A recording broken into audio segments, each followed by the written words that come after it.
Nelson Chamisa vauya vachiudza vakomana ve the regime to stop this nonsense. Sanabena mashoko abuda achitaura aratidza kuti panguva ino ava kuzoraisa manje, ava kuchizojamuka, akona vakomana vakutopedza aiwa masports. Sanabena mashoko mudanyikwapa panapa nobva subscribe like out on the bell icon. Tinoda paendo pake Nelson Chamisa mudanyira achiti stop this nonsense. You want to extend pain and suffering. You want to extend extreme and deadening poverty. You want to extend unemployment, hunger and sick. You want power outages, electricity shortages and water shortages.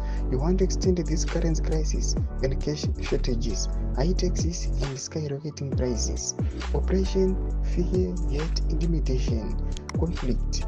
You want to extend the nation's isolation.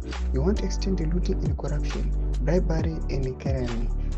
The dying hospitals, the dying in hospitals, the chaos in education, the suffering of teachers under squalid conditions. You want to extend the suffering of workers and civil servants, the suffering of pensioners, closing down of businesses.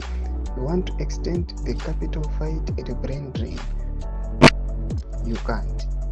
You saw the people's mandate, hopes and votes, and you want to extend that theft. You cannot extend theft. It can't stop it. It can't. Nelson Chamisa ndomashwara mudaktari achiti aiwa hamungai muchiextenda poverty aiwa nezvese zvaataura izvo achiti aiwa suffering yacho moda kuti isvike kupi vatinoona kuti vakangoextenda aiwa toona kuti vanhu vanotosvika 2033 vari ngori munhamo aiwa vanhu vachiona chitsvuku. Panguva ino Nelson Chamisa is advocating achiudza kuti aiwa this is nonsense, this nonsense must stop.